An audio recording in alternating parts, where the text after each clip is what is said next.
AG ನ್ಯೂಸ್ಗೆ ಸ್ವಾಗತ. ಬೆಳಗಾವಿ ಜಿಲ್ಲೆ ಸವದತ್ತಿ ತಾಲೂಕಿನಲ್ಲಿ ಇಂದು ವಿಶ್ವ ಹಿಂದೂ ಪರಿಷತ್ ವತಿಯಿಂದ ಬೃಹತ್ ರಸ್ತೆ ತಡೆದು ಪ್ರತಿಭಟನೆ.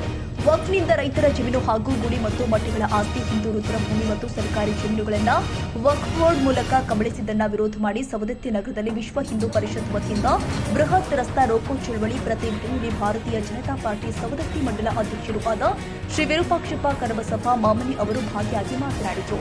ಪೂಜ್ಯರ ಪಾದಗಳಿಗೆ ವಂದಿಸಿ ಇಲ್ಲಿ ಏನೋ ಹೋರಾಟಕ್ಕೆ ನೆರವಿರುವಂಥ ಎಲ್ಲ ಹಿಂದೂಪರ ಸಂಘಟನೆಗಳ ಎಲ್ಲ ಕಾರ್ಯಕರ್ತರಿಗೂ ವಂದಿಸಿ ಮೊನ್ನೆ ಈಗಾಗಲೇ ನಮ್ಮ ಇವರು ಹೇಳಿದ ಆ ಪ್ರಕಾರ ನಾವು ಭಾರತೀಯ ಜನತಾ ಪಕ್ಷದ ವತಿಯಿಂದ ಹೋರಾಟ ಮಾಡಿದ್ವಿ.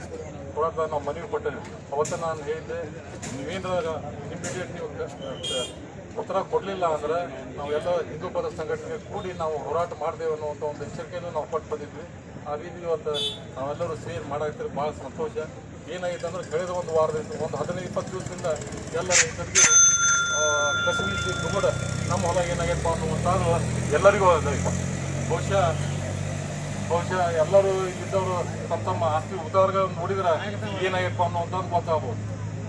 ಇವತ್ತು ಒಬ್ಬ ರೈತ ತನ್ನ ಹೆಣ್ಣು ಮಕ್ಕಳನ್ನು ಕರ್ಕೊಂಡು ಸಾಯಿ ಮಠ ದುಡಿದ್ರು 1-2 ಎಕರೆ ಹೊಲ ಹಿಡಿಯೋಕ್ಕಾಗೋಲ್ಲ. ಬರೀ ನೀವು ಬರೀ ಒಂದು ನೋಟಿಸ್ ಕೊಟ್ಟು ಊರಿನ 100,000 ಎಕರೆ ನೀವು ಕಬ್ಜಾ ತೊಗೊಂತೀರಿ ಅಂದ್ರೆ ನಿಮ್ಮ ಕೆಟ್ಟ ಪರಿಸ್ಥಿತಿ ಒಳಗಿರಿ ಅನ್ನೋದು ನಮ್ಗೆ ಗೊತ್ತಾಗುತ್ತೆ. ಇವತ್ತು 15 ವರ್ಷ ಹಳೆಯರಾದ ದೇವಸ್ಥಾನ ಕಬ್ಜಾ ತೊಗೊಂಡ್ರಿ, 2,000 ಎಕರೆ ಇರುವಂಥ ಒಂದು ಊರುಗಳು ಕಬ್ಜಾ ತೊಗೊಂಡ್ರಿ, 2,000 ಎಕರೆ ಇರುವಂಥ ಒಂದೊಂದು ಹಳ್ಳಿ ಮಗುವಿಗೆ ಕಬಳಿಸಿರಿ. ಇಂಥವೆಲ್ಲ ಮಾಡಿ ಮತ್ತು ಈಗ ರೈತರು ಎಲ್ಲಿ ಹೋಗೋಕೆ ನಾವು ಸಾಕಷ್ಟು ಇವತ್ತು ಸಾಕಷ್ಟು ಕಿಮ್ಮತ್ತಾಗ್ಯಾವ. ಈ ಬಡ ಬಂದ್ರೆ ನಮ್ಮ ಆಸ್ತಿ ಅಂತಂದ್ರೆ ಹೆಂಗೆ ಆಗ್ತೈತಿ? ಹುಟ್ಟಿದಾಗಿಂದ ಅದ ಭೂಮಿ ಬದುಕಾಗ್ತಾನೆ ರೈತ. ಹುಟ್ಟಿದಾಗಿಂದ ಅಲ್ಲೇ ದುಡಿದು ಅದ ಮಣ್ಣಾಗಿ ಬೆಳೆಯತಾನೆ ಅಂತಂದ್ರೆ ನೀವು ಬಂದು ಇದು ನಂದು ಅಂತಂದ್ರೆ ಎಂಥ ಅನ್ಯಾಯ ಇದು. ಇವತ್ತೇನಾಗಿದೆ ಈ ಅನ್ಯಾಯ ಯಾವತ್ತು ಆಗೈತೆ ಅಂದ್ರೆ 1947 ಇವತ್ತು ಅನ್ಯಾಯ ಶುರುವಾಗ್ತದೆ. 1947 ಏನಾಯಿತು? ಪಾರ್ಟಿಷನ್ ಆಯಿತು. ಪಾರ್ಟಿಷನ್ ಆದ್ರಿಂದ ಆಚೆ ಕಡೆ ಇದ್ದ ಹಿಂದೂಗಳು ಭಾರತಕ್ಕೆ ಬಂದರು, ಈಚೆ ಕಡೆ ಇದ್ದಂಥ ಮುಸಲ್ಮಾನರು ಆಚೆ ಕಡೆ ಕೆಲವು ಮಟ್ಟಿಗೆ. ಅವತ್ತೇನಾದ್ರು ಚಿನ್ನ ಅವರು ಅಲ್ಲಿ ಹಿಂದೂಗಳು ತೆರವು ಮಾಡಿದಂಥ ಮನೆ ಆಸ್ತಿಗಳನ್ನು ಮುಸಲ್ಮಾನಿಗೆ ಹಚ್ಚಿದ್ರು. ಇಲ್ಲಿ ಭಾರತ ದೇಶಕ್ಕೆ ಏನಾಯ್ತಂದ್ರೆ ಇಲ್ಲಿರುವಂಥ ಮುಸಲ್ಮಾನರ ಆಸ್ತಿಗಳನ್ನು ವಕ್ಫ್ ಬೋರ್ಡಿಗೆ ಬರೆದು ಕೊಟ್ರು. ಅವಾಗ ಹುಟ್ಟುವಂಥ ಇದು ವಕ್ಫ್ ಅದು ಬಂದು ನಿಂತ ದೊಡ್ಡ ಬೃಹದಾಕಾರ ಬೆಳೆದು ನಮ್ಮನ್ನು ಹೋಗಕ್ಕೆ ಬಂದೈತಿ. ಇವತ್ತು ನಾವು ಇಲ್ಲಿ ಇರುವಂಥ ಎಲ್ಲರಿಗೂ ಎಚ್ಚರಿಕೆ ಮಾತು ಹೇಳಕ್ತೀನಿ. ನೀವು ಬರೋಬ್ಬರಿ ಹೋರಾಟ ಮಾಡಲಿಲ್ಲ ಅಂದ್ರೆ ಮುಂದಿನ ದಿನಮಾನದಾಗ ನಮ್ಗೆ ಯಾರಿಗೂ ಉಳ್ಗಾಲಿಲ್ಲ. ನಾನು ಒಬ್ಬ ಭಾರತೀಯ ಜನತಾ ಪಕ್ಷದ ಕಾರ್ಯಕರ್ತ ಅಧ್ಯಕ್ಷನಾಗಿ ನಾನು ಹೇಳಾಕ್ತೇನೆ, ಒಬ್ಬ ಹಿಂದೂ ಕಾರ್ಯಕರ್ತನಾಗಿ ಹೇಳಾಕ್ತೇನೆ. ದಯವಿಟ್ಟು ಎಲ್ಲರೂ ಎಚ್ಚರಿಕೆಯಿಂದ ಇರ್ರಿ. ಮುಂದಿನ ದಿನಮಾನದಾಗ ಭಾಳ ಸಂಕಷ್ಟದ ಪರಿಸ್ಥಿತಿ ಬರುವಂಥದ್ದೈತೆ.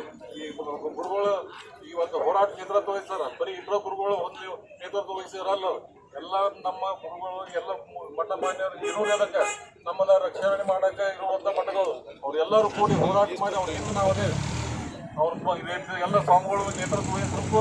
ಅವ್ರ ಹಿಂದೆ ನಾವು ಎಲ್ಲರೂ ಹೋರಾಟ ಮಾಡಿ ಕಾಂಗ್ರೆಸ್ ಸರ್ಕಾರದ ವಿಚಾರ ಏನೈತಲ್ಲ ಅದನ್ನ ಎಲ್ಲರೂ ನಾವು ಕಿತ್ತು ಒಗಿಬೇಕು. ಕಾಂಗ್ರೆಸ್ ಅವ್ರಿಗೆ ಏನು ಬೇಕಾಗಿತ್ತು ಅಂದ್ರೆ 20% ಜನ ಸಮುದಾಯ ಏನೈತೆ ಅವ್ರನ್ನ ಒಗ್ಗಟ್ಟು ಮಾಡಬೇಕು, 80% ಇದ್ದವ್ರನ್ನ ಹೊಡಿಬೇಕು. ಇದೇ ಒಂದು ಕಾಯಕದಾಗ ಅವ್ರು ಅದಾರ. ಅದರಿಂದ ಕೆಲವು ಮಟ್ಟಿಗೆ ಅವರು ಯಶಸ್ವಿನ ಆಗ್ಯಾರ. ಮುಂದಿನ ದಿನಮಾನದಾಗ ಅದಾಗಬಾರ್ದು ಅನ್ನುವಂಥ ಮಾತು ಹೇಳಿ ಎಲ್ಲ ನೆರೆದಿರುವಂಥ ಎಲ್ಲರಿಗೂ ಒಂದು ಎಚ್ಚರಿಕೆ ಗಂಟೆ ಅಂತ ಅನ್ನುವಂಥ ಮಾತು ಹೇಳಿ ನನ್ನ ಮಾತು ಸರಿ. ಮತ್ತು ಇವತ್ತು ನಾವೇನು ಹೋರಾಟ ಮಾಡ್ತಾ ಇದ್ದೀವಿ, ಈ ಹೋರಾಟಕ್ಕೆ ಪೂಜ್ಯರು ನಮ್ಮ ಬೆನ್ನೆಲುಬಾಗಿ ನಿಂತಿದ್ದಾರೆ. ಅದೇ ರೀತಿಯಾಗಿ ಕಿಸಾನ್ ಸಂಘದ ಜಿಲ್ಲಾ ಅಧ್ಯಕ್ಷರು ಹಾಗೂ ನಮ್ಮ ಭಾರತೀಯ ಜನತಾ ಪಕ್ಷದ ಮಂಡಲ ಅಧ್ಯಕ್ಷರು ಹಾಗೆ ಎಲ್ಲ ರೈತ ಬಾಂಧವರು, ಎಲ್ಲ ಸನಾತನಿಗಳು ಎಲ್ಲರೂ ಈ ಕಾರ್ಯಕ್ರಮವನ್ನು ಯಶಸ್ವಿಗೊಳಿಸಿದ್ದಾರೆ. ಈ ಹೋರಾಟ ಎಲ್ಲಿವರೆಗೆ ನಮ್ಮದು ಈ ಹೋರಾಟ ಆಗಬೇಕಾಗಿದೆ ಅಂದರೆ ಸಂಪೂರ್ಣವಾಗಿ ಹೋಗ್ತಾ ಇದೆ ಪ್ರಕಾರ ಈಗಾಗಲೇ ರೈತರ ಜಮೀನಿನಲ್ಲಿ ಉತ್ತಾರದಲ್ಲಿ ದಾಖಲಾಗಿದ್ದನ್ನು ಕಡಿಮೆ ಮಾಡೋದಷ್ಟೇ ಅಲ್ಲ, ಈಗಾಗಲೇ ಇದಕ್ಕೆ ಒಂದು ನೋಟಿಫಿಕೇಶನ್ ಆಗಿದೆ. ಆ ನೋಟಿಫಿಕೇಶನ್ ಅನ್ನು ರದ್ದು ಮಾಡುವವರೆಗೆ ನಮ್ಮ ಹೋರಾಟ ಆಗಬೇಕು ಅಂತ ನಮ್ಮನ್ನ ಅನಿಸಿಕೆ ಇದೆ.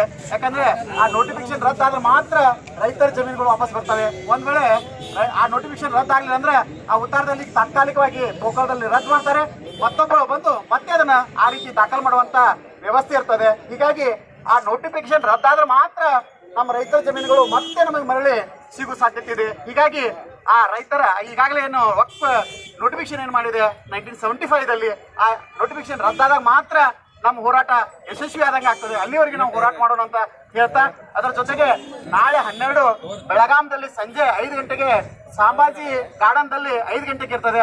ನಾವೆಲ್ಲ ಅಲ್ಲಿ ಆ ಕಾರ್ಯಕ್ರಮವನ್ನ ಯಶಸ್ವಿಗೊಳ್ಳಕ್ಕೆ, ಆ ಹೋರಾಟವನ್ನು ಯಶಸ್ವಿಗೊಳಿಸಕ್ಕೆ ನೀವೆಲ್ಲರೂ ಭಾಗಿಯಾಗೋಣ ಅಂತ ತಮ್ಮಲ್ಲಿ ವಿನಂತಿಯನ್ನು ಮಾಡ್ಕೊಳ್ತಾ, ಅದರ ಜೊತೆಗೆ ಇವತ್ತು ವಿಶ್ವ ಹಿಂದೂ ಪರಿಷತ್ ಬಜರಂಗ ದಳ ಕರೆದಂತ ಈ ರಸ್ತಾ ರೋಕ್ ಕರೆಗೆ ತಾವೆಲ್ಲ ಆಗಮಿಸಿದ್ದಕ್ಕಾಗಿ ತಮಗೆಲ್ಲ ಅನಂತ ಧನ್ಯವಾದಗಳನ್ನು ಹೇಳ್ತಾ ಈ ಕಾರ್ಯಕ್ರಮವನ್ನು ಇಲ್ಲಿಗೆ ಮುಕ್ತಾಯ ಮಾಡ್ತೇವೆ. ಧನ್ಯವಾದಗಳು. ಈ ಸಂದರ್ಭದಲ್ಲಿ ಪೂಜ್ಯರು, ರೈತ ಪರ ಸಂಘಟನೆಗಳು ಹಾಗೂ ಸ್ಥಳೀಯ ಮುಖಂಡರು, ಹಿರಿಯರು, ಯುವಕರು ಹಾಗೂ ಕಾರ್ಯಕರ್ತರು ಉಪಸ್ಥಿತರಿದ್ದರು. ಕನ್ನಡಿಗರ ಮೆಚ್ಚಿನ ನಿಮ್ಮ AJ 24/7 ನ್ಯೂಸ್ ಕನ್ನಡ ವಾಹಿನಿ ಇದೀಗ ಟಿವಿಯಲ್ಲಿ ಲಭ್ಯ. ವೇಳೆ ನೋಟಿಸ್ ಕೊಟ್ಟಿದ್ರೆ ವಾಪಸ್ ತಗೋತೀವಿ. ಇವತ್ತು ವಕ್ಫ್ ಪ್ರಾಪರ್ಟಿ ಅಂತೇಳಿ ಬರ್ತದೆ ಅಂತ ಹೇಳಿದ್ರೆ ರೈತರು ಬೀದಿಗೆ ಬಂದ್ರೆ ಏನ್ ಮಾಡ್ಬೇಕಾಗತ್ತೆ? ಯಾರು ವೋಟ್ ಹಾಕಿಲ್ಲ ಅಂದ್ರೆ ಗ್ಯಾರಂಟಿನೆಲ್ಲ ಸ್ಟಾಪ್ ಮಾಡ್ಬಿಡ್ತೀವಿ.